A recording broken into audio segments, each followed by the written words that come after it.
Falado boa noite ainda. Acho que todo mundo me conhece, eu sou Simone Ribeiro, né? Sou coordenadora da Escola de Paisagismo, sou engenheira agrônoma e também sou paisagista. O Marcelo hoje, né, é o convidado de honra da casa, que na verdade já faz parte da família PB há muito tempo, mas ele me convidou para fazer uma pequena introdução e eu resolvi chamar a nossa atenção um pouquinho para o paisagismo em si, paisagismo responsável, né, que eu acho que o tema dele tem muito a ver com isso, com a responsabilidade de quando nós estamos projetando, de quando nós estamos implantando um jardim, e que nós precisamos escolher muito bem as nossas ações. E enquanto a gente, quando eu digo a gente, todos nós profissionais, né, não tivermos plena consciência disso, e agir a favor do meio ambiente, estamos todos perdendo, né? Então, eu vou fazer uma introdução rapidinha, mas, primeiramente, vou deixar o Marcelo também falar uma boa noite para todos. Boa noite, Simone, boa noite a todos.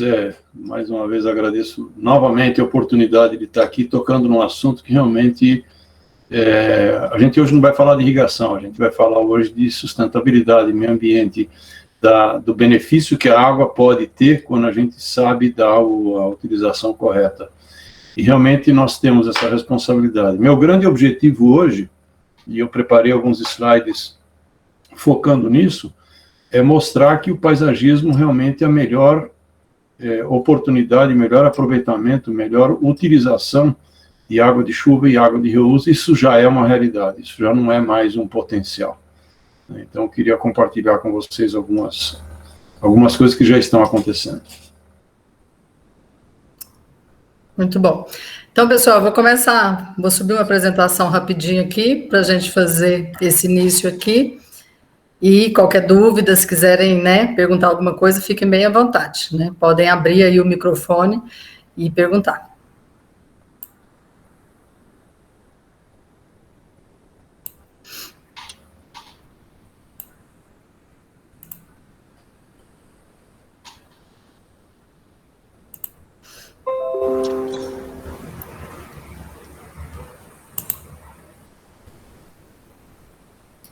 Bom, acho que todo mundo está vendo, né? Caso contrário, me avisem. Perfeito. Ok. Então, bom, vou voltar aqui. Eu queria chamar a atenção do que é o paisagismo, né? Porque a gente fala muito em paisagismo, mas o que é o paisagismo para vocês, né? O que você entende por paisagismo? O que é a prática do paisagismo?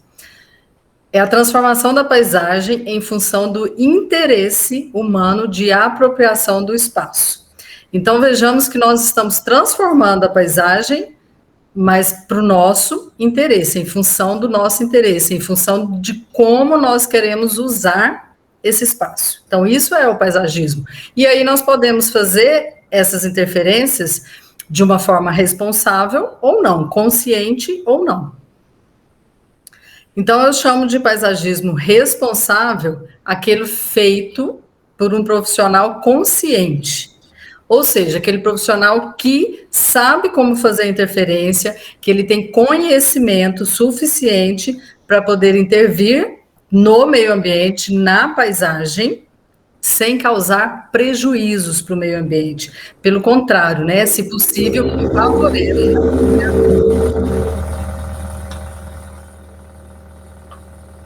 Então, esse profissional consciente, né, responsável, ele tem como missão e responsabilidade a intervenção consciente sobre a paisagem. Continua fazendo a interferência de acordo com o interesse nosso, mas ele é consciente do que ele está fazendo. Então, esse profissional, ele é capacitado, ele é qualificado, ele conhece o que está fazendo. Eu estou ouvindo, tem o microfone aberto, eu acho, pessoal. Não, estão todos fechados, só o seu e do Marcelo. É? Bom, então deve ser o do Marcelo. Desculpa aí, Marcelo, estava dando interferência. Então, voltando aqui, esse profissional, ele é capacitado, qualificado, habilitado para poder agir, né, nessa paisagem. Ele vai pensar o espaço com antecedência e não tomar decisões ali no momento. Então, isso é um projeto, ele vai projetar realmente esse espaço, vai analisar o todo, não só aquela pequena parcela onde ele está atuando, e ele tem compromisso em uma boa atuação com responsabilidade. Ele tem conhecimento suficiente, ele vai aplicar esse conhecimento e, principalmente, ele vai compartilhar. Quando eu falo compartilhar, não significa compartilhar só com os outros profissionais. Muitas vezes, os nossos clientes, eles não têm esse conhecimento, eles não sabem sobre legislação, de onde eles estão morando, quais as regras que nós precisamos seguir, e é nossa função a gente compartilhar com eles esse conhecimento, para que cada vez a gente tenha mais pessoas envolvidas, né, nessa restauração, nessa manutenção do meio ambiente. Gosto muito de citar, sempre falo isso aqui para vocês, que as plantas são seres vivos, e hoje eu trouxe o livro, né, do Eduardo Gonçalves para ilustrar isso aqui, porque eu vou falar um pouquinho sobre sensibilidade das plantas, né, e eu acho que eu conheço alguns livros, mas igual a esse que fala sobre sensibilidade, de uma forma, eu digo até com humor, né? Uma forma bem diferente. Não sei se todo mundo conhece, mas quem não conhece vale a pena conhecer. E só pelo título, né? Se não fugir é planta, então ele já quer dizer com isso que as plantas só não fogem de nós, seres humanos, porque elas não conseguem.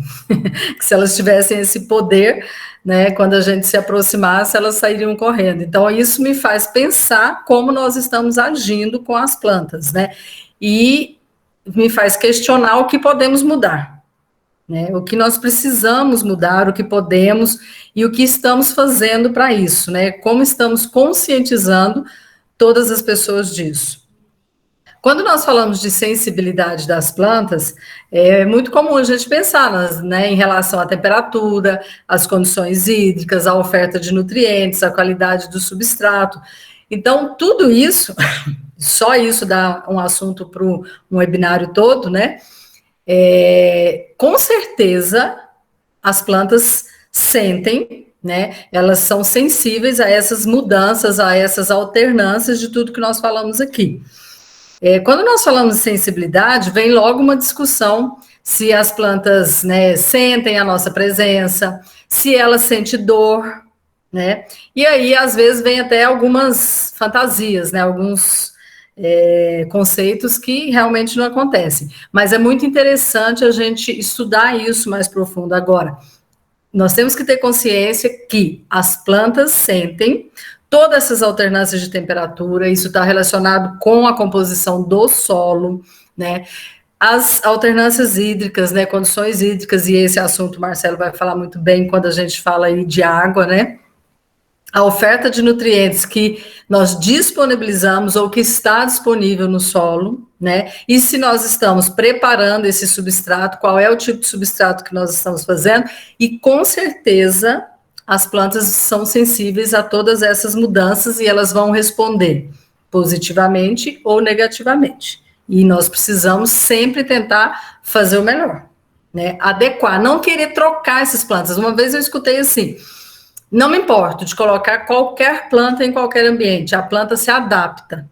Eu sou totalmente contra isso, tá? Eu acho que a planta não se adapta. Eu acho que você está forçando algo, algumas vão se adaptar e outras vão morrer. E acho que o nosso papel não é esse. O que nós precisamos fazer? Atuar sempre com jardins de baixa manutenção, que aproveitem melhor nossos recursos naturais. Então, hoje a tendência é que a gente sempre faça projetos de paisagismo visando jardins de baixa manutenção. Essa é a ideia. Por quê? Porque significa que nós estamos usando plantas realmente adaptadas, plantas nativas, né? E que elas estão bem onde estão. Nós não trocamos essas plantas de lugar. Então, isso é um jardim de baixa manutenção, que nós não vamos precisar de tantos cuidados pós-implantação. Uma das... uma etapa, desculpa que eu esqueci o nome do que eu quero falar, mas a gente tem um auxílio muito grande depois que nós começamos a ter a questão das certificações, né? E as certificações, nós temos várias empresas que estão atuando agora com certificação, estão vendo que isso funciona, estão querendo mostrar que estão trabalhando a favor da sustentabilidade e, com isso, muita empresa aderindo à certificação, né? Aqui eu coloquei o exemplo da certificação LEED, nós temos várias outras, e, resumidamente, o que é uma certificação? São pontuações, né? A empresa vai conseguir, o edifício em si, a obra, vai conseguir ser certificada desde que ela atenda alguns pontos, né? Então, para isso, ela vai atingindo alguns pontos, desde que ela consiga ter água de reuso, por exemplo, um paisagismo que seja com plantas adequadas, com plantas nativas, principalmente, ou com plantas muito bem adaptadas, né, com redução de gasto de energia e vários outros itens da arquitetura, né? E isso é muito bom, porque isso nos ajuda, quanto mais empresas estiverem voltadas para a certificação e tentando ter cada vez mais edifícios autossustentáveis, isso é muito bom para nós, para o meio ambiente, para toda a população. Eu tive o prazer de fazer um projeto de paisagismo com certificação aqui em Brasília, né? Eu já fiz mais de um, mas esse realmente se destacou porque é o primeiro certificado Platinum do Centro-Oeste, né? Então, muito bom isso, significa que estamos avançando nesse processo e isso só foi possível porque realmente vários itens foram atendidos, e o paisagismo, um deles. E, logicamente, vem a questão da irrigação eficiente junto. E esse slide eu peguei do Marcelo, que ele já tinha feito.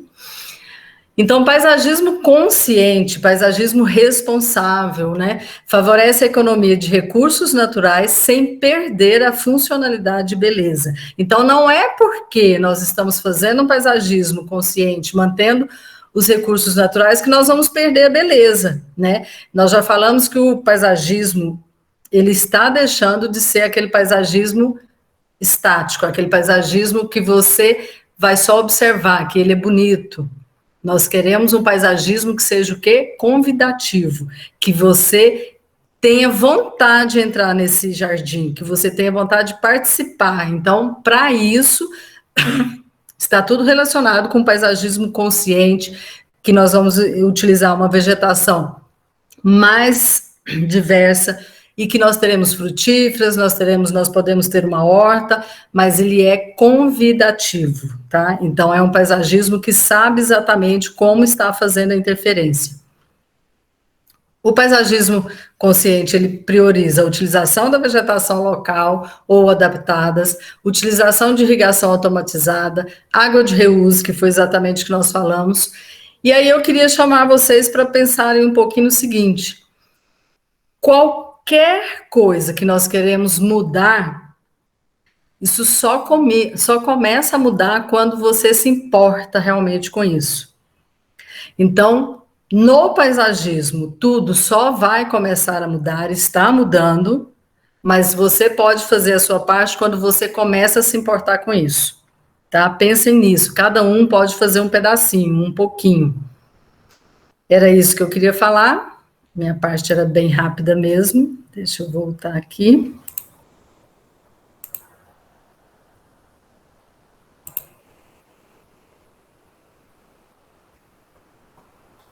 Bom, se alguém quiser fazer algum comentário, né, está à disposição. Senão, o Marcelo já vai iniciar também. Podemos fazer os comentários tudo no final também, sem problema.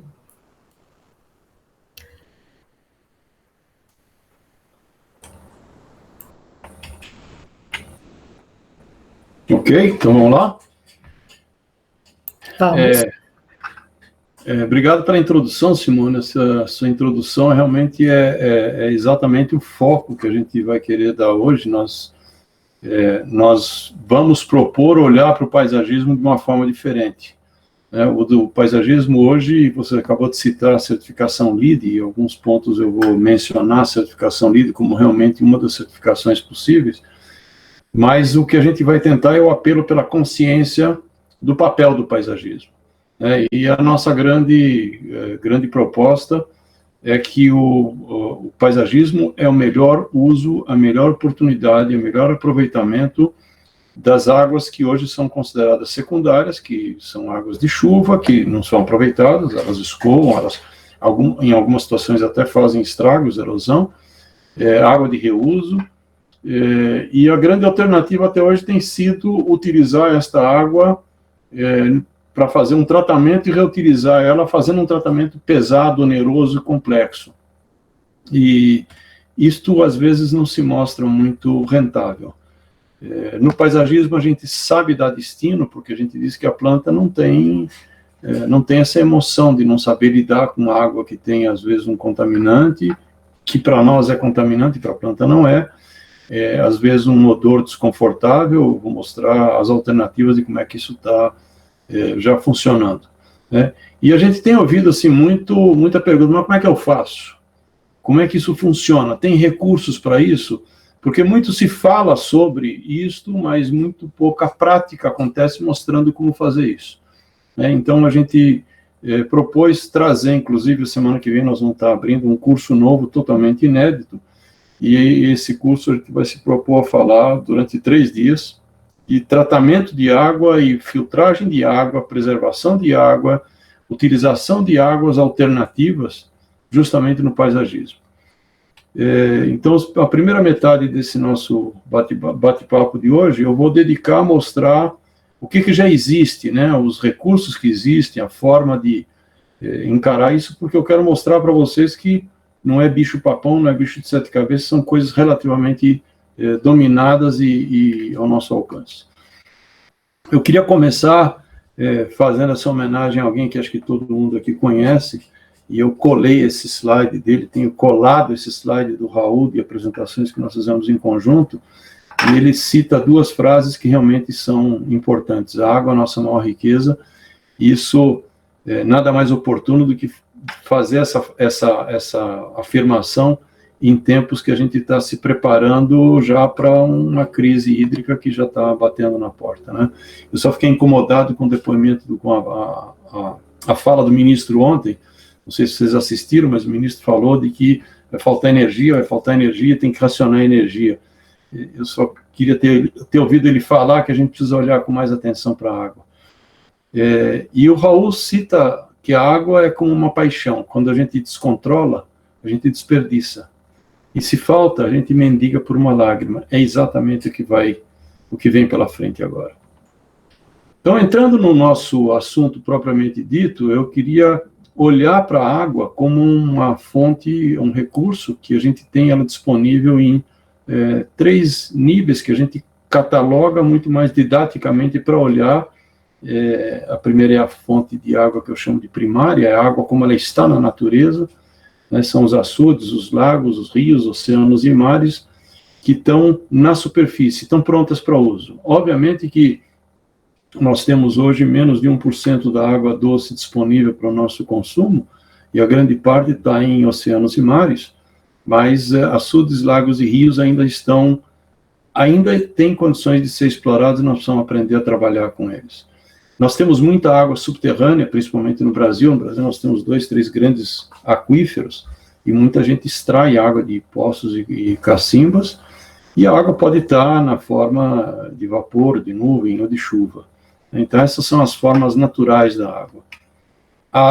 O que eu chamo de forma secundária é quando esta água é captada, represada, tratada por um concessionário, um distribuidor, que faz com que essa água chegue à nossa porta em condições de uso.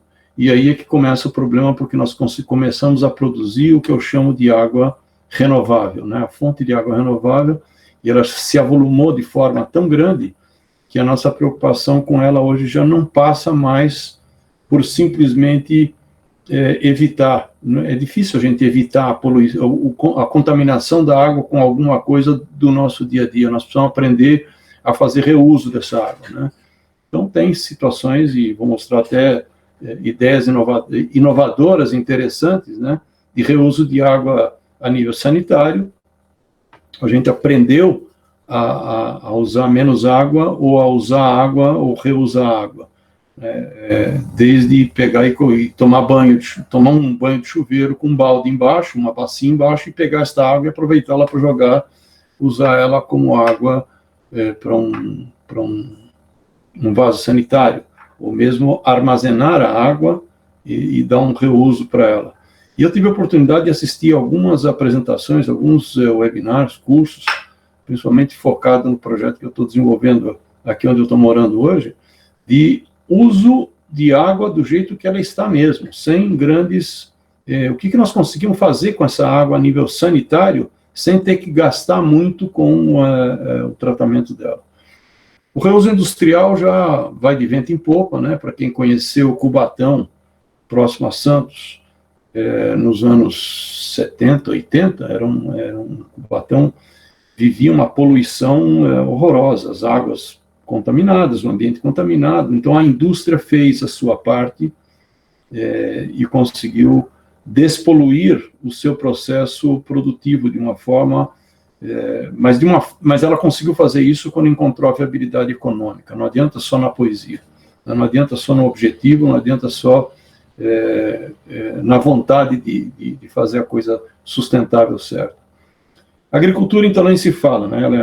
A coisa é muito discutida hoje. Eu tenho muitos anos de convivência com a agricultura e a minha frase sempre foi: agricultor não é bandido, o agricultor depende da água. Se ele não tiver água, às vezes ele não sabe o que ele está fazendo, ou às vezes ele faz inocentemente. Mas quantos e quantos programas de televisão a gente não assiste hoje, reportagens sobre tratamento e recuperação de mananciais feito por agricultores, né? E a agricultura hoje, ela é muito focada, ela é muito preocupada com isso. Eu sei que tem algumas exceções em alguns lugares, mas a agricultura faz a parte dela. Então, dentro do renovável, eu acho que o grande débito está justamente nas áreas urbanas. A grande pergunta é por que nós precisamos tratar ou filtrar, e agora eu já estou entrando exatamente no grande desafio. Nós conseguimos usar água de reuso, tanto reuso industrial, agrícola ou sanitário, na irrigação? Conseguimos sim, né? Mas o nosso grande objetivo é como dar destino a essa água e utilizá-la de forma consciente. O primeiro grande objetivo é a gente proteger os emissores, né? Aspersores, gotejadores, ou enfim, aquele ponto final onde a água vai sair não pode entupir, ele não pode desgastar, né? Vocês estão vendo aí uma foto de um gotejador que as raízes entraram, a sujeira entrou e então a filtragem, o tratamento faltou. E nós sabemos fazer isso. Nós precisamos adequar os requisitos de uso, né? E a Simone tocou bastante nisso. Não adianta sonhar que eu quero usar água e que eu quero uma determinada planta no meu jardim porque eu gosto dela. Eu sou bacana, eu vou usar água de reuso porque eu quero usar. Não é tão simples assim. A gente tem que pensar no que está fazendo e minimizar os erros, né? Então, os sistemas de tratamento e filtragem de água para a irrigação, eles realmente são os mais fáceis, os mais simples, os mais baratos, mas eles têm algum nível de complexidade. E não é qualquer planta que vai se adequar. Nosso grande objetivo é melhorar a eficiência da irrigação e, evidentemente, aumentar a vida útil do sistema. Mas na roda viva do que nós vivemos hoje, nós sempre temos que olhar para a força que movimenta tudo. Nós temos que economizar, racionar o recurso que movimenta a roda viva, que é o dinheiro, que é o custo, e olhar para longo prazo, que talvez seja um dos grandes erros, não olhar para longo prazo. Bem, tratar a água a gente conhece, né? E aí o slide ilustra vários níveis de tratamento de água. A gente tem ações físicas, que são os filtros, nós vamos reter fisicamente a sujeira, as impurezas que nos incomodam ao nível que ela nos incomoda. Nós podemos ter ações químicas, que é misturar reagentes ou processos químicos. Por exemplo, um dos processos que não inclui a ação química, inclui uma ação química, mas não inclui um reagente químico, é a própria oxigenação da água, né? Para quem conhece o Lago de Ibirapuera, tem ali um jato d'água lindo, maravilhoso, que ele não está ali só para fazer propaganda de quem instalou ali e doou aquele equipamento. Se não tivesse aquela oxigenação da água, para a água não ter um odor desagradável, porque nós não sabemos conviver com água, com odor ruim. A outra forma de ação é a ação biológica, e ela pode ser de forma aeróbica ou anaeróbica. A gente sabe que existem processos e seres aeróbicos e anaeróbicos, e nós temos que agir para rebalancear isso, porque nós estamos pegando uma água que nós vamos reusar e nós temos que devolvê-la para a condição de uso ideal. E quando a gente combina todas essas ações, são as famosas ETAs, ou estações de tratamento de água, né, e esse diagrama se propõe exatamente a isso, né, a captação e o bombeamento, o tratamento, às vezes, com produtos químicos, a decantação, a separação de sólidos, às vezes passar por reservatórios, novos filtros, clorar ou aplicar flúor, para que a gente possa realmente ter uso. E esse processo todo é caro, né? Hoje em dia, na irrigação, a gente sabe dar um uso na água sem ter que gastar com tanto processo. Tudo começa pela análise da água, né? E a primeira análise da água, isso aí não são tulipas de chope para tomar no fim de semana. A gente costuma brincar que isso parece uma tulipa de chope, mas o primeiro impacto é a análise visual. Se você conseguir colocar um pouco de água parada e observar o que acontece com ela, você já vai ter uma avaliação visual, né? Se tem algum sedimento, que tipo de sedimento, quanto tempo você levou para decantar, a cor da água também induz a muita coisa, e observar principalmente a vegetação do entorno, né? Se desenvolve vegetação nesse reservatório ou não, nesse rio ou não. Por exemplo, Taboa é uma vegetação muito usada para reter ferro. A segunda forma de fazer a análise da água é a análise feita a nível de laboratório, uma análise física, e nós temos que entender o que tem na água em suspensão e dimensionar de forma mais exata, ou análise química, né, é onde nós vamos analisar os resíduos mais solúveis e a composição e concentração, ou seja, entender o que a água tem é o primeiro caminho, e não adianta, muita gente pede uma ajuda, uma orientação, diz, eu vou fazer uma irrigação, eu vou fazer um uso de uma água, o que eu faço? A primeira coisa, a gente precisa saber o que tem essa água, o que te incomoda nessa água. Os resíduos e impurezas a gente pode ter de vários tipos, né? O primeiro e mais comum, e é muito comum isso na natureza, sólidos em suspensão, em lagos, rios, riachos, açudes, reservatórios, aparecem muitos gravetos e folhas, o que é natural, e o que não é natural e que nós não gostamos são os materiais plásticos. Nós temos muita matéria orgânica, né, e a matéria orgânica, às vezes, é sinal de riqueza, mas às vezes ela incomoda um pouco, principalmente quando você tem muita alga, muita vegetação e fauna em decomposição. Então, entender isso, conhecer qual é o resíduo é importante. Existem sais, e os sais têm os sais do bem e os sais do mal, e os sais podem se apresentar de forma solúvel ou insolúvel, aí eu estou colocando exatamente aqueles que mais incomodam a gente na água de irrigação, exemplificando com uma foto de ferro precipitando e decantando na água numa forma que ele precipita, né? Então, isso a gente tem que conhecer para saber se isso é viável ou não. E a última forma, a próxima forma, os sólidos que precipitam na forma de depósitos, né, de agregados. Então, calcário é tipicamente um depósito que nos incomoda, a gente vai mencionar, inclusive como lidar e como tratar com isso. A última forma de tratar e lidar com resíduos são as atividades biológicas naturais que acontecem na água. Então, nós vamos citar como conviver com isso e como é que a irrigação, como é que o uso da água, principalmente na irrigação de paisagismo, consegue conviver com isso. Hoje em dia, nós temos uma ampla gama de filtros, de vários tipos, várias formas, filtros que têm leitos filtrantes diferentes, né? Filtros que têm areia, brita, tem uma tela, tem anéis de disco, filtros de plástico, filtros metálicos, filtros de fibra.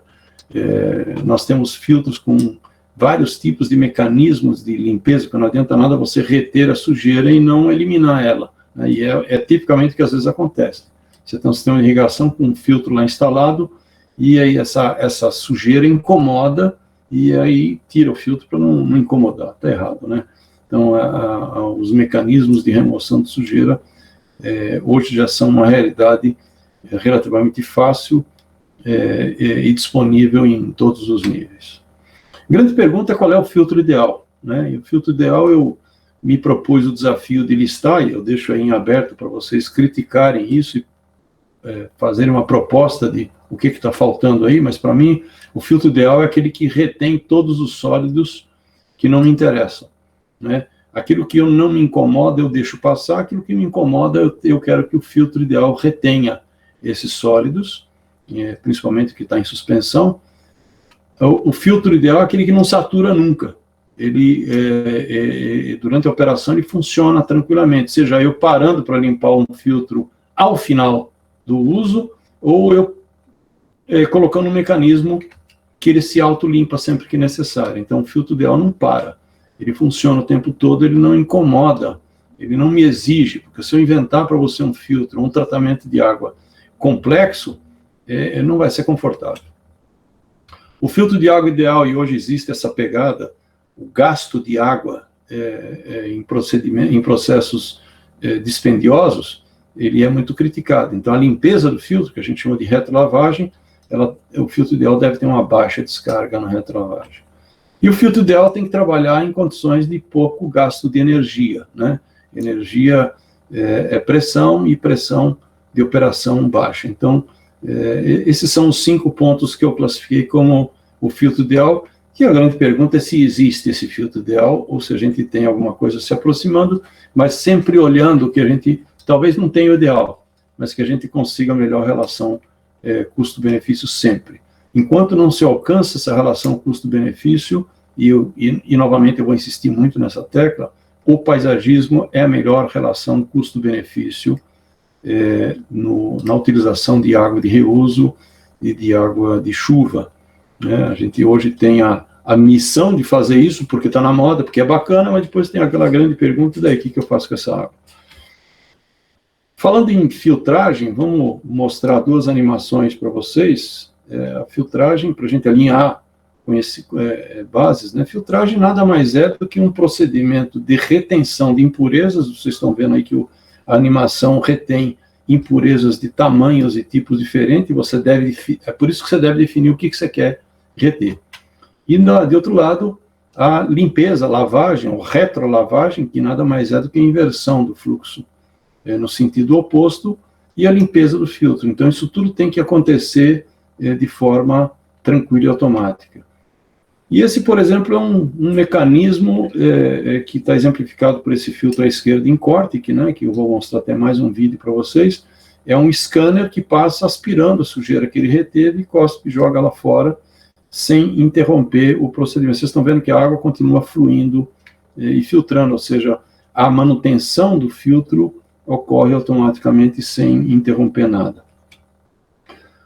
Essa é uma foto muito antiga que eu tirei nos tempos que eu morava no Nordeste, né? Eu apelidei ela o Matuto e a Tecnologia, né? Isso era um sistema de irrigação agrícola. Então essa é a forma de você fazer a limpeza manual, que em alguns lugares ela vai ser usada, né? Mas ela não é muito confortável porque ela obriga você parar o uso do sistema, remover o elemento e fazer a limpeza e a manutenção dele. O confortável é quando a gente sabe fazer desfrutar de uma limpeza automática, né? Então esse é um procedimento que há muitos anos atrás era realmente uma coisa muito complexa, muito cara, e hoje ele é muito tranquila. Então, à medida que a sujeira vai acumulando na face interna desse filtro, o filtro vai retendo a sujeira, né? Vai se criando uma condição de que a pressão do lado de dentro é maior do que a pressão do lado de fora. Existe um sensor que sabe medir isso, e em um dado momento ele vai disparar um mecanismo que vai sugar essa sujeira e jogá-la fora. Vocês vão ver que vai abrir uma válvula de descarga, aqui à esquerda no alto, né, e a irrigação continua funcionando. Ou seja, é um mecanismo simples, evidentemente que isso não vai ser viável para qualquer tipo de sistema, mas em grandes obras de porte médio, condomínios, áreas públicas e áreas de reuso de água, e nós tivemos experiências, por exemplo, vou mostrar um slide do Parque Madureira, no Rio de Janeiro, que esse sistema foi tranquilamente usado com água considerada secundária. Esse é outro tipo de sistema também muito tranquilo de usar, é o chamado filtro de hidrociclone, uma separação cinética de sólidos, né? A água está entrando aqui pela direita, entrando e fazendo uma circulação muito rápida e precipitando e decantando grãos de areia no meio. Em algum dado momento, essa válvula abre e descarrega a sujeira. Ou seja, são soluções relativamente simples que nós sabemos usar. O paisagismo já exige soluções especiais, e essa é uma solução que foi criada, que eu considero muito bacana.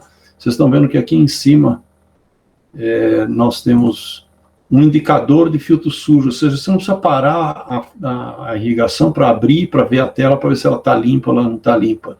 Ninguém mais para limpar, a não ser quando for necessário. Então, aqui em cima ele tem um mecanismo que, quando ele estiver sujo, isso aqui muda de verde para vermelho. Esse vermelhinho vem para cá, a gente brinca e diz que o filtro está vermelho de raiva, você tem que limpar ele, né? Então, isso é um filtro cesto, um indicador de limpeza. Eu estou vendo que tem pergunta no chat. Simone, me ajuda a acumular depois para responder mais para frente.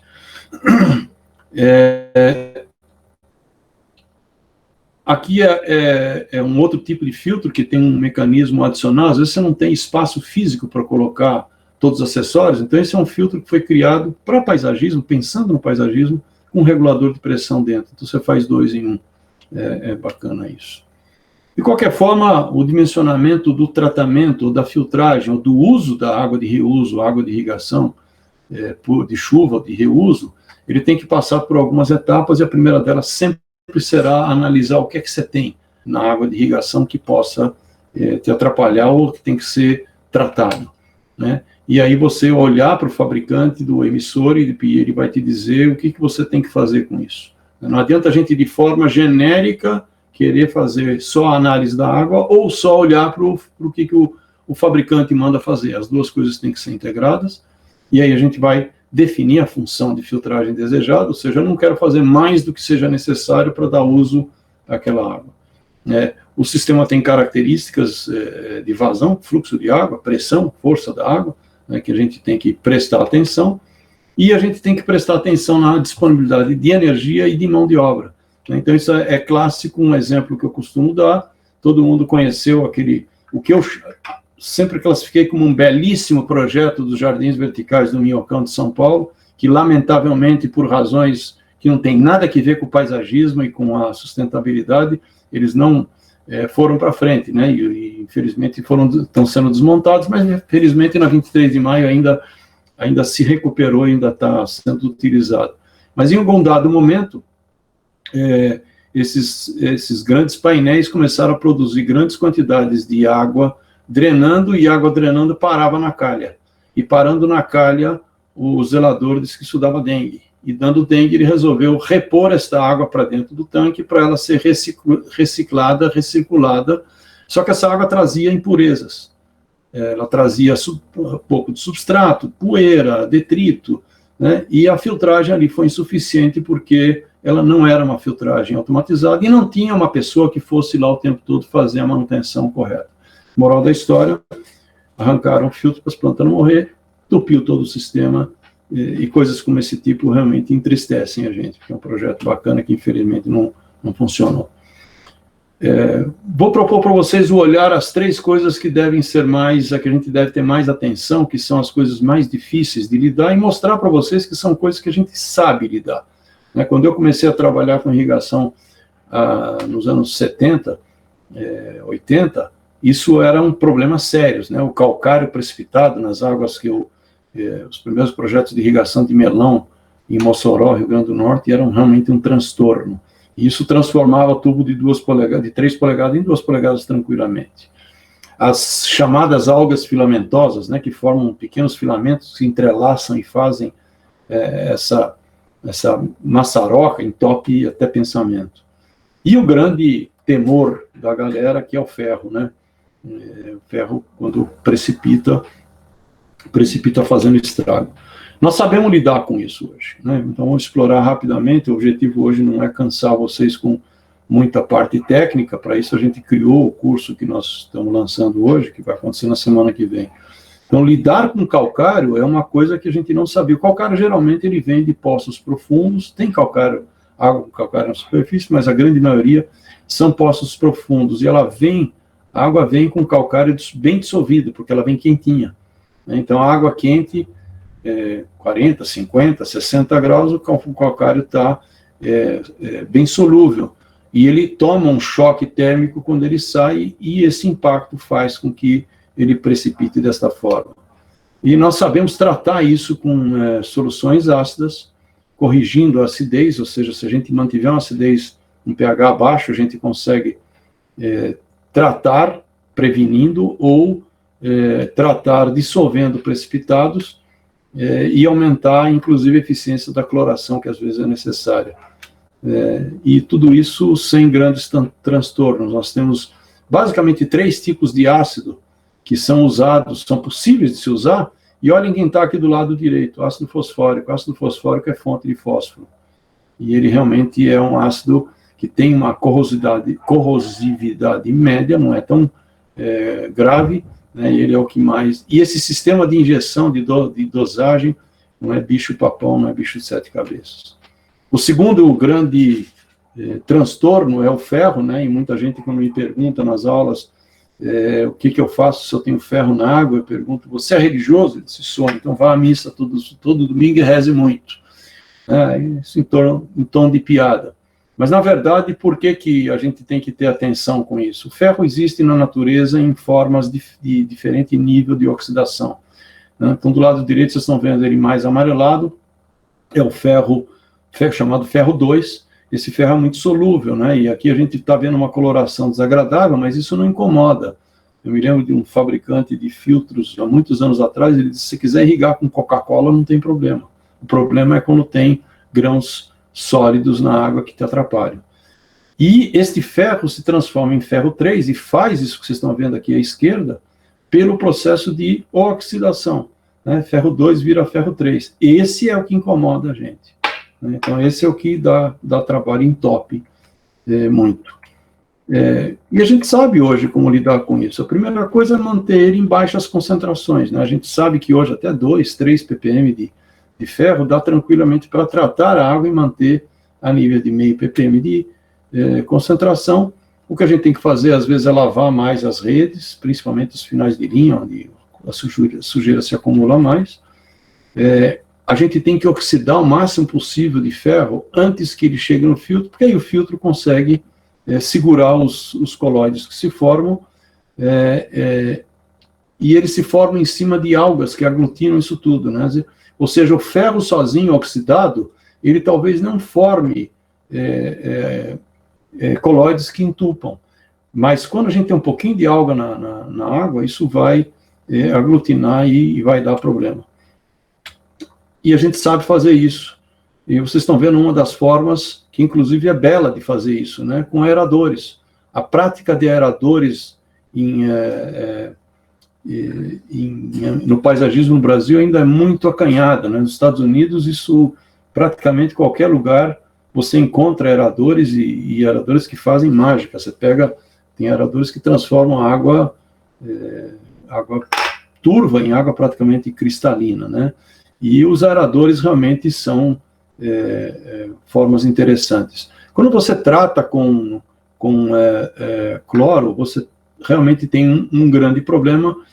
A ação, ela elimina peixes, elimina a vida, né? Ela não é uma forma bacana de lidar com o assunto, é uma forma possível, porque tanto faz você oxidar aerando, como faz você oxidar com cloro. Mas essa é uma forma que realmente vai ser complicado a gente recomendar um uso de cloro no paisagismo, mas oxigenar a água, fazer uma cachoeira bacana, jogar água para cima, isso não é nem um pouco difícil, ou apelar para processos biológicos, né? Quantos laguinhos não estão sendo feitos hoje com processos que não tem nada de químico neles?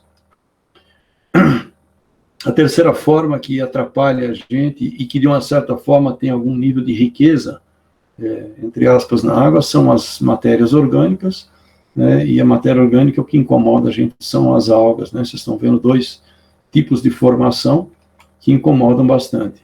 Aí sim a gente tem que tratar com algum nível de cloro, de clorar a água, e o grande objetivo é a gente manter um ambiente que as algas não se desenvolvam. Aí você vai tratar com doses muito pequenas, obviamente não é para qualquer residência, mas isto a nível de reuso de água é tranquilamente viável e hoje já é praticado.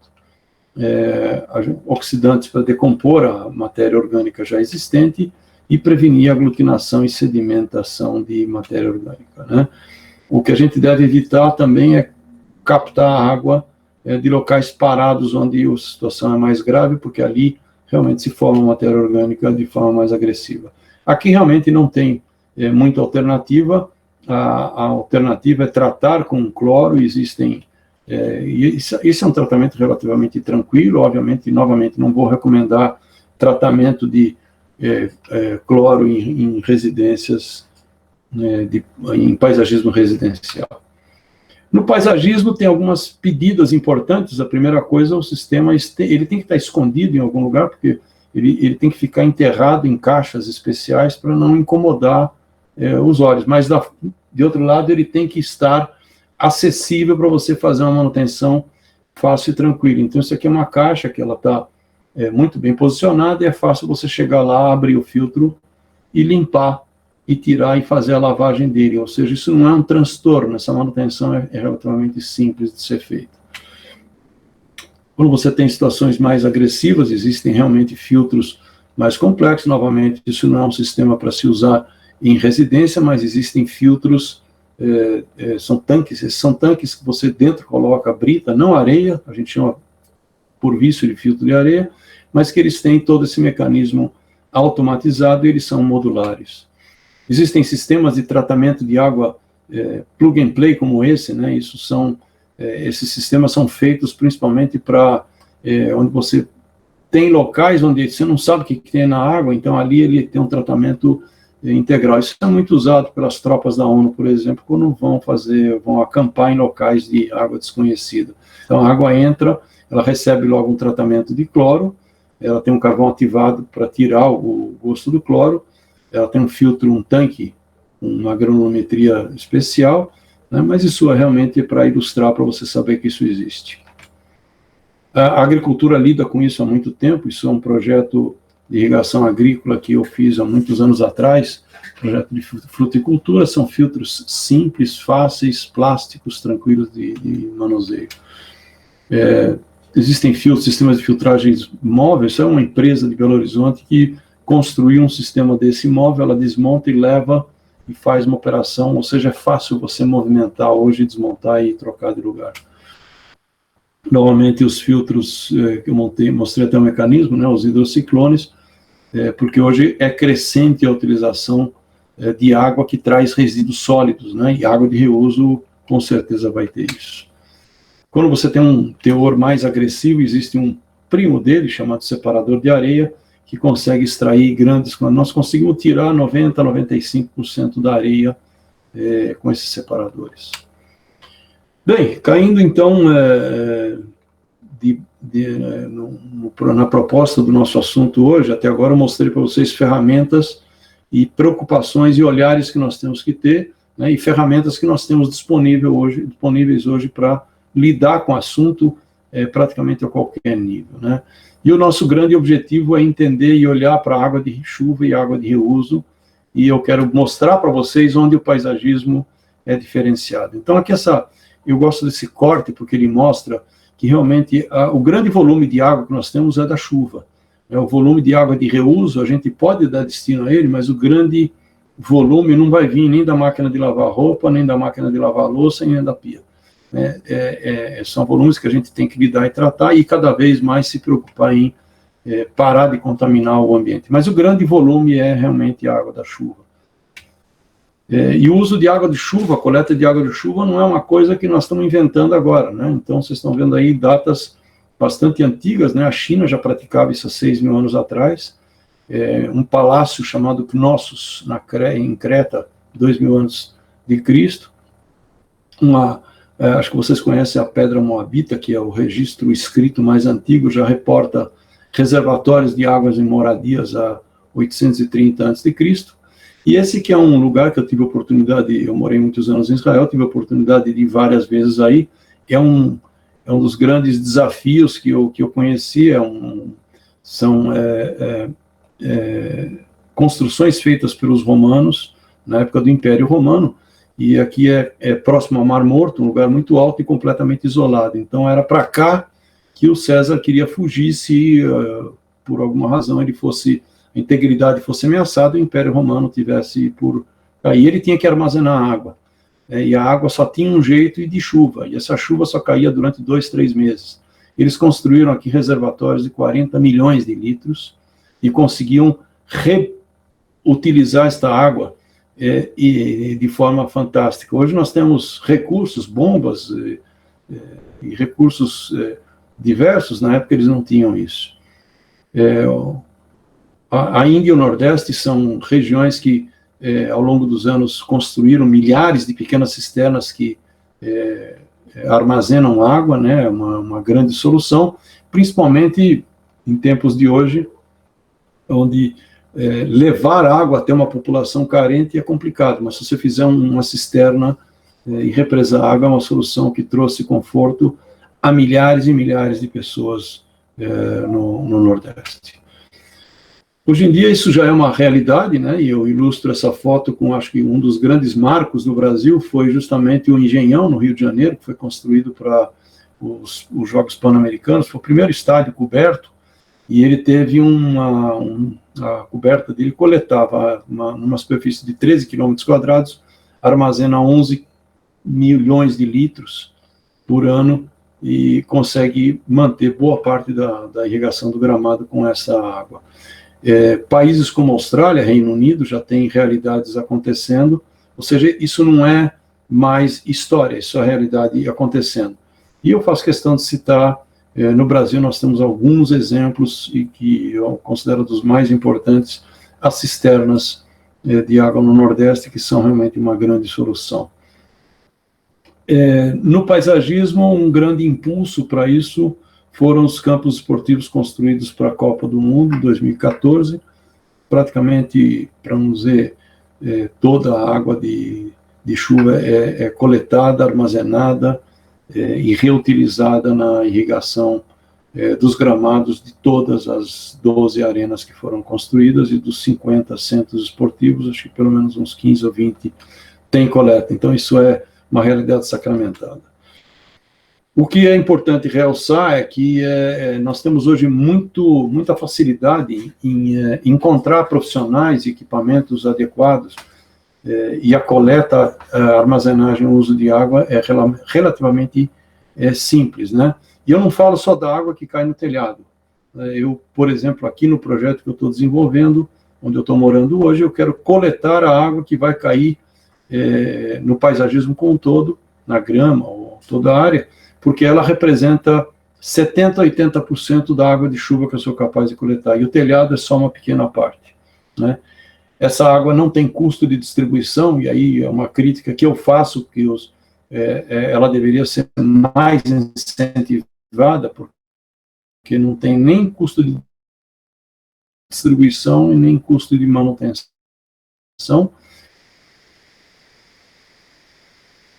Ela reduz o escorrimento superficial, que passou a ser aquele piscinão do Pacaembu, né, quando reduziu as inundações que tinham lá, e hoje algum trabalho já é feito para reduzir bastante o efeito erosivo. Então, a água de chuva é uma facilidade hoje em dia. Queria mostrar para vocês essa animação rapidamente, porque ela parte desse dado, né, que menos de 1% da água doce no mundo, da água no mundo é doce, né? E isso existia num equilíbrio natural. Acho que a animação fala por si, e é mais ou menos isso que nós fizemos. Nós detonamos esse equilíbrio, tiramos o paisagismo, construímos no lugar edificações, e aí bagunçamos tudo, né? E aí vieram as enchentes, e não é difícil de entender por que isso tudo acontece. A grande notícia é que ainda não é tarde, e a solução está bem debaixo do nosso nariz. É possível recuperar isso, e vejam como é que se recupera isso. É com o paisagismo, é com a vegetação, é com a coleta e disciplina do reuso de água, de chuva, a gente consegue realmente recuperar mananciais se a gente souber da drenabilidade. E eu não conheço nada melhor para dar drenabilidade ao terreno do que realmente uma vegetação adequada. E aí eu me remeto ao que a Simone comentou, não vou plantar o que eu gosto, o que eu acho, o que eu quero, vou plantar o que serve, o que é adequado para cada lugar. Isso remete muito a, por exemplo, um problema sério que a gente tem nas cidades hoje. Árvores inadequadas, caindo em cima de fiação, e aí a culpa é da árvore. Né? Então, essa é uma das soluções que está bem debaixo do nosso nariz. Isso é uma rápida pincelada sobre a coleta de água de chuva, que é um dos grandes desafios, e toda ela pode ser usada em irrigação de paisagismo sem grandes complexidades. Né? Os equipamentos que eu mostrei no começo tinham o propósito de mostrar para vocês que a gente sabe lidar e tratar bem essa água, né? Sem grandes complexidades. Já não é complexo, não é caro.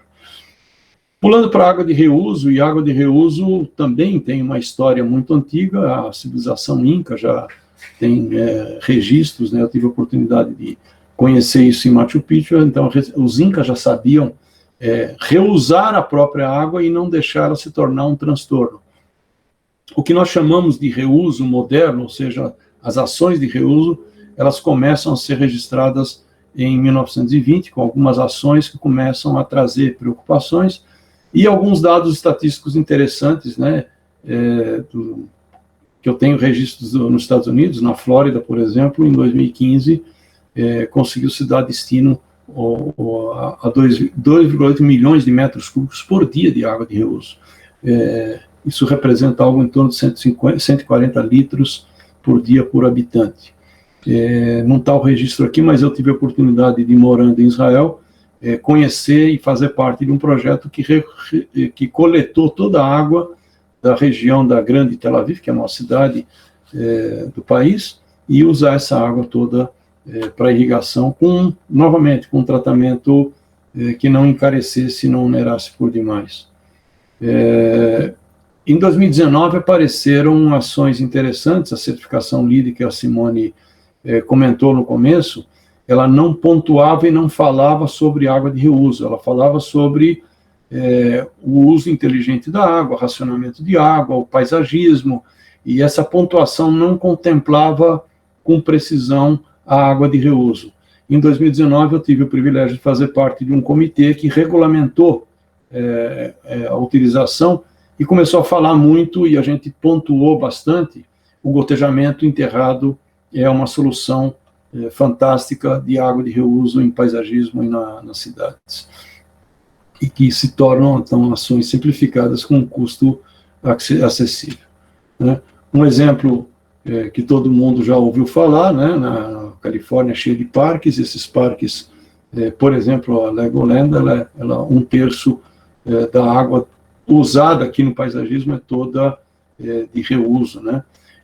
No Brasil é uma oportunidade crescente, e só para vocês terem o registro, o Brasil é o segundo país no mundo em certificações de sustentabilidade de construção sustentável. E paisagismo, água estão dentro, né? São partes importantes disso. Eu costumo dizer e reforçar que o paisagismo é indiscutivelmente a melhor aplicação de água de reuso. Né? A vegetação, a planta, o gotejo enterrado embaixo de um gramado ou embaixo de uma vegetação, ele não tem problema com odor, ele não tem problema com coliformes, ele não tem dificuldades, desde que a gente saiba lidar com os riscos e as ameaças e saber olhar para as vantagens e para as limitações. Né? Então, vantagens como, por exemplo, nitrogênio e fósforo em abundância, e riscos como teor salinos, agentes químicos ou riscos à saúde. Né? O projeto do Parque Madureira, como eu comentei, lá pelas tantas a gente descobriu que ele representava algum tipo de risco, porque aquela água estava sendo aspergida numa região onde as pessoas circulavam, e ela era água de subsolo. E água de subsolo numa região como a região lá de Madureira é uma água que não tem, vinha com muito contaminante, porque não tem saneamento por lá. Para isso, a gente precisa ter atenção com algumas recomendações importantes, e todas elas hoje são práticas que qualquer profissional que mexe com paisagismo e mexe com irrigação de paisagismo conhece e tem para oferecer. Uma delas, por exemplo, é uma sinalização internacional. Você deve sinalizar que a água é imprópria para consumo animal e consumo humano. Novamente, né, por mais que a Simone diz que planta é um bicho que não foge, ela não foge nem da responsabilidade de reutilizar, de consumir uma água que para nós ela é imprópria. Os equipamentos geralmente são sinalizados com a cor roxa, né, em sistemas de irrigação, tanto as válvulas que eu mostrei antes, como isso aí que vocês estão vendo é um tubo gotejador. A gente deve fugir de irrigar à noite e de dia, e dar preferência para o uso rega norte. Aqui tem um certo conflito, né, porque a gente defende a utilização, a rega logo pela manhã, porque de noite você deixa o gramado molhado, ele fica mais suscetível a doenças, né? Mas aqui existe uma outra pegada que é justamente não permitir ou diminuir o contato de água com humanos. Os entornos devem ser protegidos, né, e evitar contaminação de sistemas, ou seja, a água de refluxo, não deixar a água voltar, e existem soluções relativamente simples, isso já é praticado em praticamente todo tipo de sistema. A grande jogada, para mim, é o gotejamento subsuperficial, que já é uma realidade, ele tem outras vantagens, outras virtudes, mas aqui a grande jogada é que gotejamento enterrado não fede e não contamina. Ele está por baixo da terra e no paisagismo é muito mais fácil ainda do que na própria agricultura. A agricultura tem alguma restrição à irrigação com água residual em cultivos tipo tubérculos. E depois da introdução que eu fiz, a filtragem e o tratamento de água, hoje nós dominamos bem essa técnica hoje em dia. Isso tudo está muito bem regulamentado, existem normas, né, e essas normas falam do uso responsável a nível urbano de água não potável, o que pode, o que não pode, o que deve ser feito. E existem regulamentações a nível do Conselho Regional Nacional de Recursos Humanos, em 2011, publicou esta 7ª edição, né, e ela regulamenta sobre as definições, e como usar, o que pode, o que não pode, ou seja, não é uma coisa chutada, hoje a gente tem realmente, domina a técnica e o conhecimento. Algumas ideias inovadoras, aí a gente vai se aproximando a mostrar para vocês as soluções e como é que tudo isso que é teoria está se tornando já uma prática, né? Então, por exemplo, essa foi uma estação sustentável que surgiu em Santa Catarina, depois apareceu no Paraná, em Curitiba também, e aqui era uma parada de ônibus com um telhado verde, coletores solares que para fazer movimentar uma pequena bombinha que está aqui dentro e fazer a água que está armazenada aqui, ó, a água de chuva armazena nesse lado e neste lado, esses são os reservatórios da água.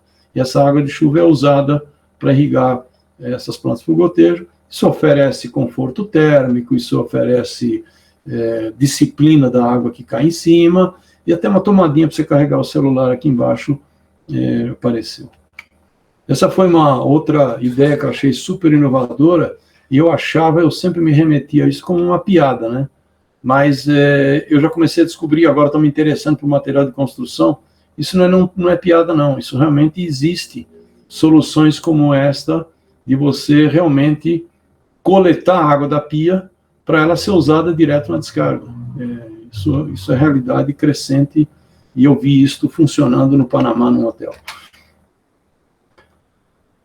Pontuando novamente sobre o que eu considero o melhor uso, né? Então eu começo propositalmente com a água, o telhado verde. Telhado verde, eu acho que é a disciplina da água, né? A água de chuva, a água de reuso pode ser totalmente utilizada. Isso aqui é um exemplo do Teatro Castro Alves em Salvador. Tem várias outras obras, mas essa me chama a atenção porque isso oferece um conforto térmico, não gasta água tratada, água cara, gasta água de reuso e água de chuva.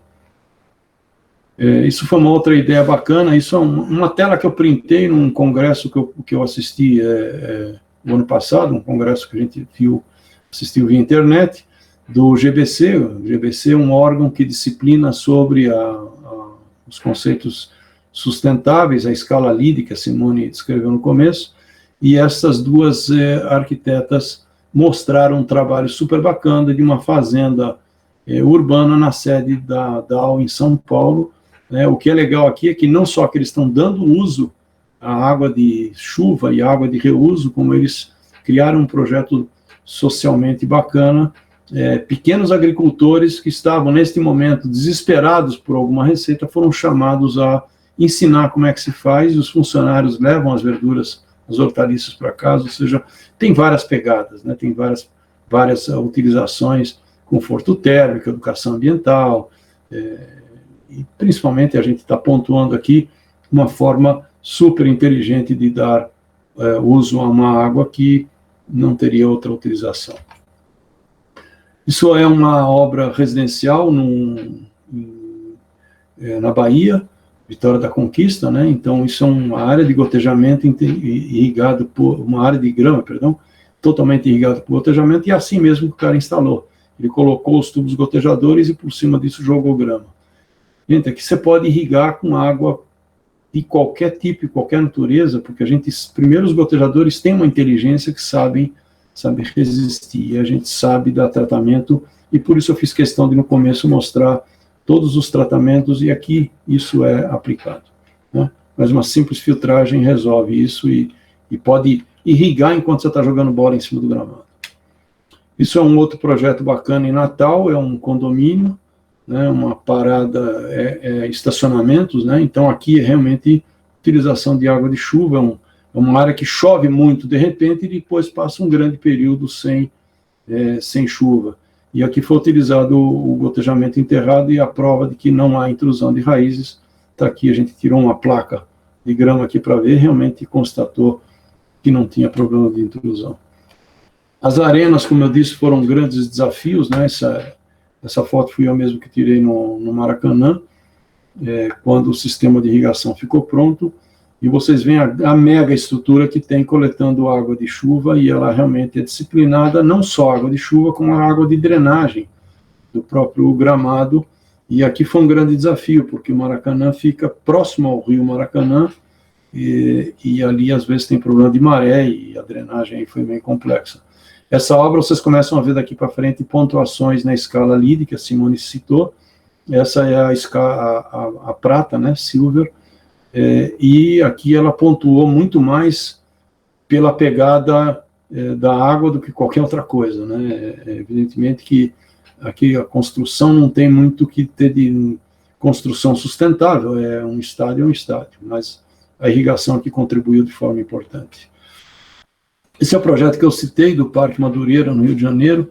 Aqui a gente conseguiu praticar tudo que tinha direito de sustentabilidade. Vocês estão vendo aqui do lado, são áreas densas, né, e essa população olhava para cá, vendo uma rede de alta tensão, e aqui arrancaram e fizeram um parque que existe e funciona até hoje.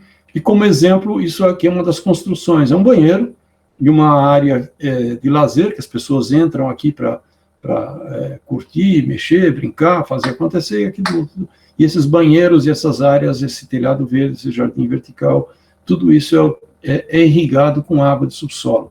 E vocês sabem que no Brasil o saneamento básico é meio complexo, né? Então a água acabou vindo com coliformes, e nem por isso o paisagismo deixou de ser bem irrigado.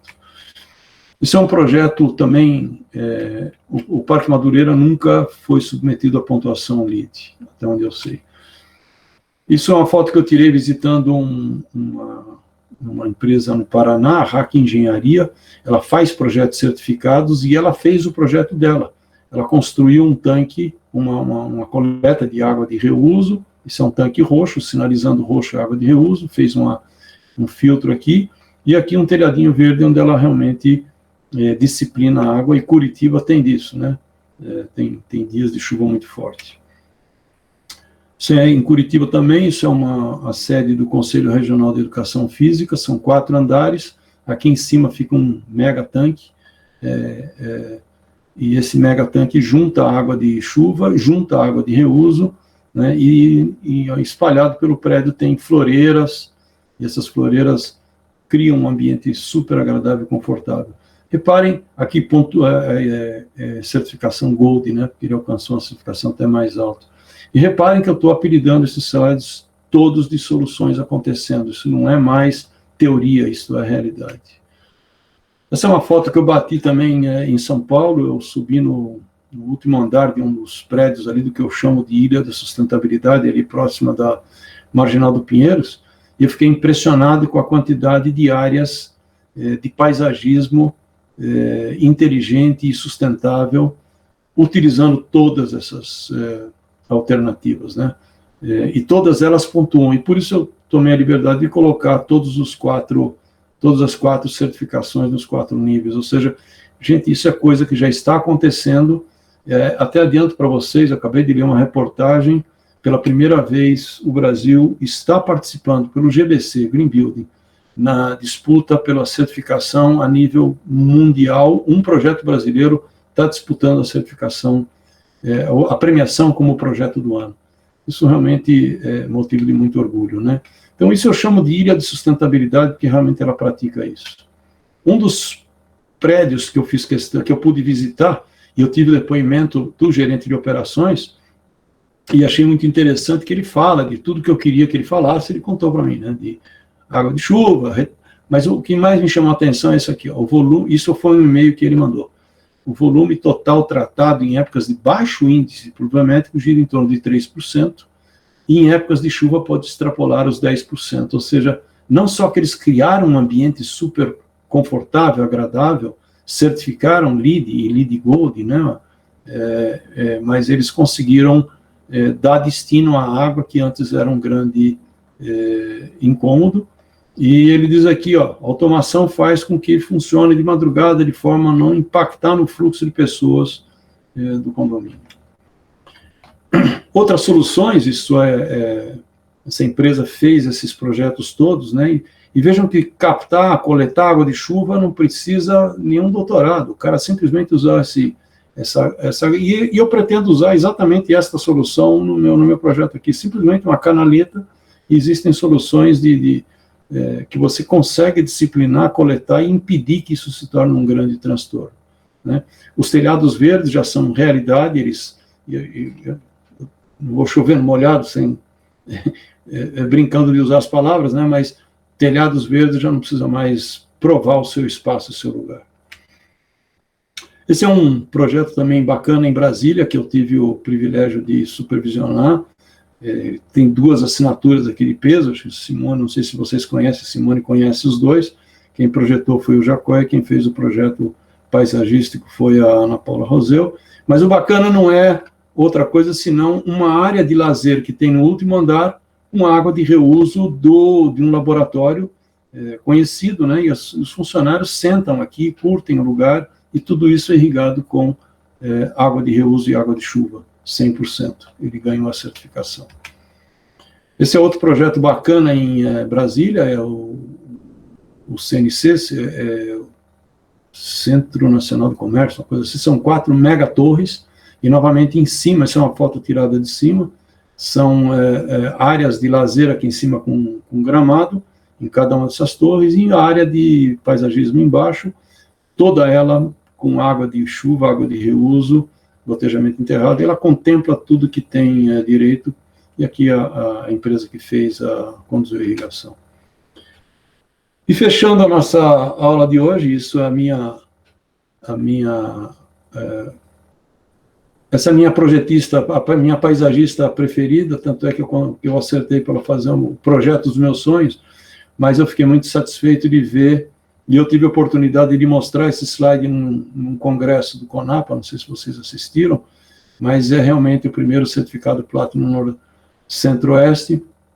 Mas o mais bacana é isso aqui, ó, espécies de baixo consumo.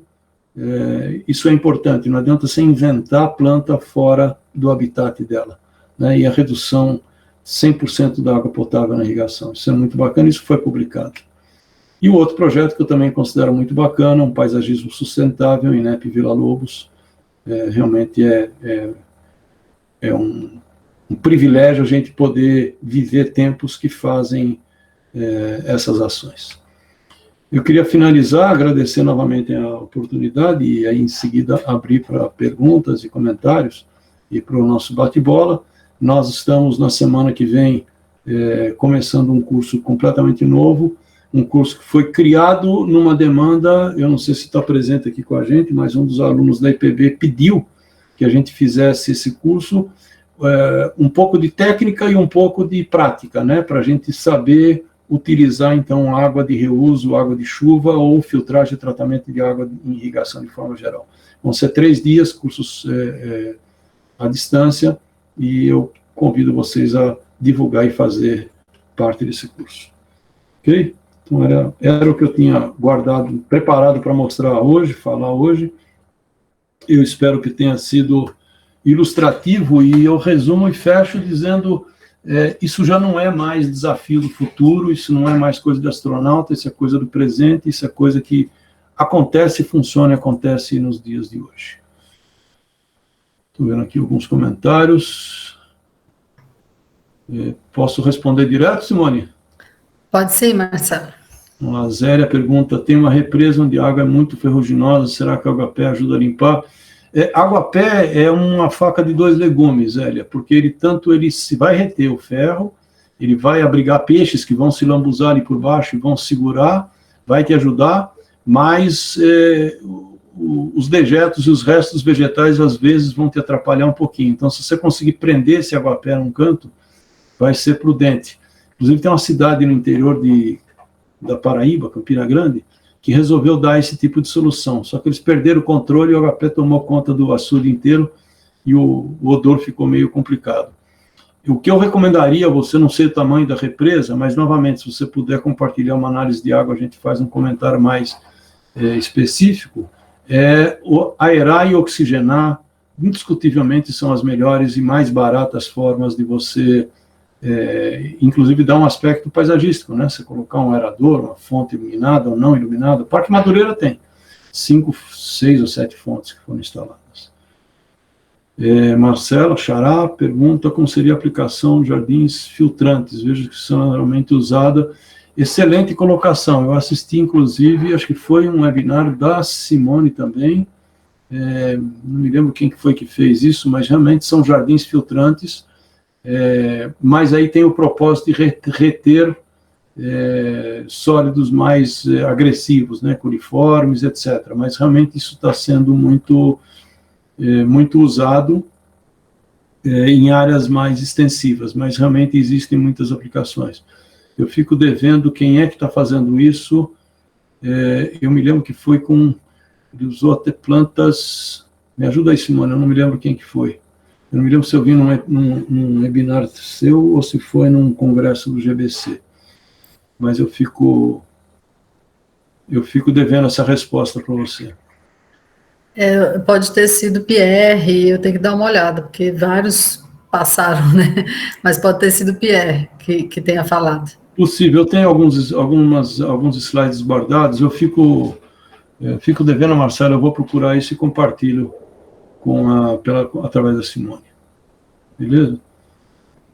Regina perguntou, Sobral no Nordeste? Não entendi a pergunta.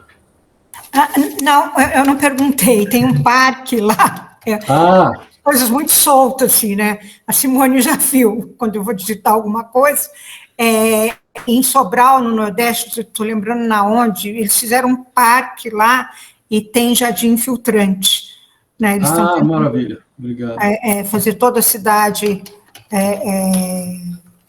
como um parque inteiro, né, com todo o que é de mais sustentável, e daí tem um jardim filtrante lá. Não sei se é interessante para o Marcelo procurar sobre esse jardim filtrante lá. Com certeza vamos procurar. Com certeza, tenho certeza que eu vou procurar saber, porque eu conheço a história do começo desse jardim em Sobral, uma das primeiras obras de irrigação de paisagismo maiores que aconteceu. Eu ainda não trabalhava com paisagismo, eu estava no mundo da agricultura, mas eu soube desse jardim. Quem fez o projeto, Simone, foi o Jacó. Ah, sim. A Zélia está falando aqui, realmente eu me lembrei, quem falou de jardim filtrante foi o Lourenço. Ah, muito bem, dona Zélia, muito obrigado. No plantaram, foi o Lourenço, eu sabia que era alguma coisa ligada. Foi uma super aula aquele dia, exatamente. Foi uma maravilhosa aula. Obrigado, Zélia, foi no plantaram, sim. Até não sei se a Marcela, na época, não assistiu, ainda não estava conosco, a gente pode disponibilizar, viu, Marcela? Se não tiver no YouTube, né, eu já vou disponibilizar lá, porque vale muito a pena. Foi uma aula. Tá bom, Simone, eu quero, que eu realmente não vi, não. Tá bom. Inclusive, o que é interessante é que ele usa espécies que são realmente mais tolerantes a condições mais agressivas, porque um dos problemas que você pode enfrentar quando você faz uso de água de reuso, principalmente, é que às vezes isso aconteceu com a gente nesse projeto que eu mostrei no SEIB. Você não sabe exatamente o que vai vir. Às vezes a oscilação, a mudança na característica da água é muito importante. Então lá no SEIB aconteceu que de repente eles fizeram uma sequência de procedimentos internos que trouxe muito detergente, muito produto oleoso, e ele realmente prejudicou a filtragem e tapou tudo. Então, essa oscilação tem que ser muito bem acompanhada. Eu me lembro que o Lourenço mostrou ali alguma coisa que plantas que são mais resistentes. Pajeú, Parque Pajeú. Exato.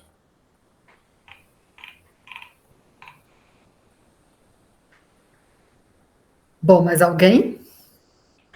Vamos aproveitar o nosso distinto aqui, conhecimento é que não falta, então está na hora da gente... A delicadeza com que ele passa, ele fala muito calmo, ele é muito didático. Obrigado. Então, assim, sabe, foi uma coisa gostosa de ver e de ouvir. E olha que ele não é professor nato, ele aprendeu a ser. O meu filho está aqui do meu lado e ele perguntou para mim, ele é professor? Eu falei, não, ele trabalhou muito tempo com irrigação, porque tem aquela coisa didática, né? Então, foi muito legal. Muito obrigado, Regina. Muito obrigado pelo seu comentário. Que bom, mas agora ele já virou professor. Por acaso, mas ele virou, né, Marcelo? Eu não vou nem dizer para vocês quem que me encantou nesse mundo da aula. Né? Inclusive, Simone me proporcionou o maior desafio do ano passado, foi na véspera de tudo começar a desmoronar com a pandemia, ela não quis cancelar o curso de irrigação da graduação, e pela primeira vez eu fiz um curso via internet. Foram 16 horas sentado na frente de um computador, sem saber se os alunos estavam dormindo, acordados. Mas tá vendo, valeu o desafio. Hoje você está aqui e em vários outros, né? Tudo online. Foi um início difícil, mas que a gente teve que enfrentar e que faz mais de ano que estamos assim, né? Então, verdade. Tá aí o resultado. Mas é muito bom. Bom, Marcelo, então, se você quiser completar com alguma coisa, acho que as perguntas realmente passaram, tá dentro do horário, né? Se alguém fala do curso, se alguém se interessar, né? Então, eu mais uma vez quero agradecer a oportunidade, Simone, e o comentário da Regina me deixou assim, mais ganhei a noite, porque realmente a gente faz isso com bastante entusiasmo, né? Eu aprendi a ter entusiasmo por isso tudo, né? Eu digo que eu vivi 15 anos em Israel aprendendo irrigação, mais 15 anos fazendo irrigação agrícola no Nordeste, em Uberlândia, e os últimos 7, 8 anos me encantando com a irrigação do paisagismo. Acho que então isso foi a hipnose.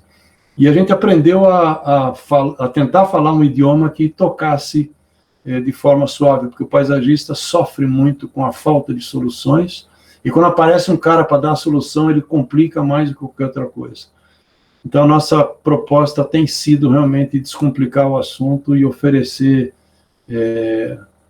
E por isso a proposta, por exemplo, criamos um curso de irrigação de jardim vertical e telhado verde, especialmente criado para EPB, justamente propondo descomplicar o assunto. E eu espero que esse curso de tratamento de água e de filtragem consiga alcançar esse propósito. Ele nasceu numa solicitação da EPB, e eu convido todo mundo a participar e divulgar. Eu tenho a proposta de não fazer ele muito técnico, muito chato, mas ser o mais prático possível, e esse curso está sendo lançado na semana que vem, é o primeiro deles, ele é inédito.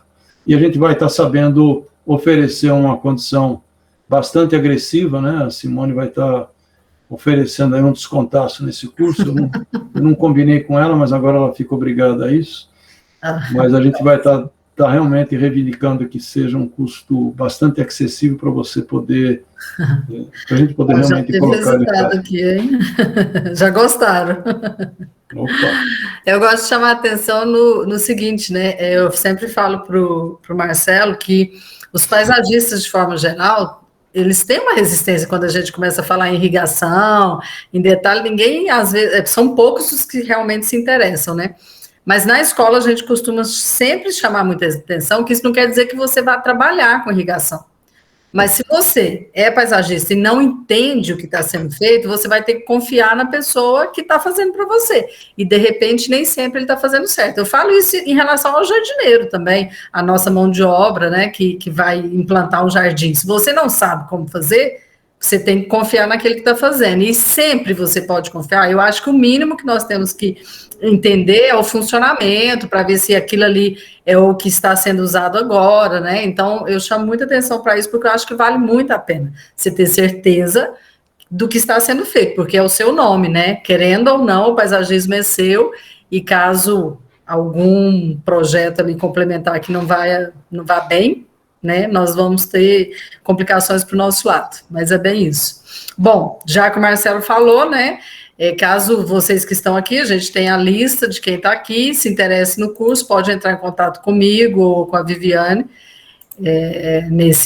Quando vocês clicam lá no site da escola, já cai direto para a Viviane, que a gente vai fazer um desconto bem interessante para vocês. Já vi que a Marcela gostou ali do assunto, tá, Marcelo?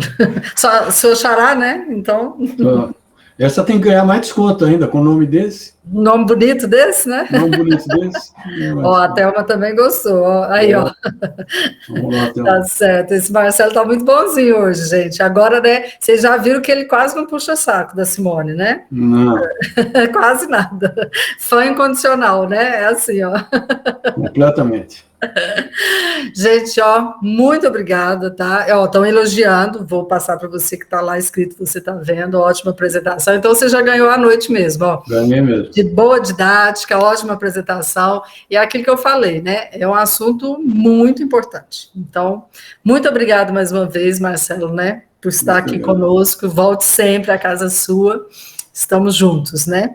Obrigado. Pessoal, muito obrigado, né, pela presença de vocês. Marcelo, desculpa te interromper. Não, só que eu estava complementando o agradecimento. Eu que me sinto muito confortável com a família da EPB. Que bom, faz parte. Pessoal, obrigada, então, boa noite, tá? E realmente pode entrar em contato com a gente, quem tiver interesse, que a gente faz uma condição melhor para vocês lá. Tá bom? Boa noite, bom descanso e até semana que vem, né? No webinário. Toda terça. Um abraço. Abraço, Marcelo. Tchau, gente. Muito obrigada. Tchau, Regina.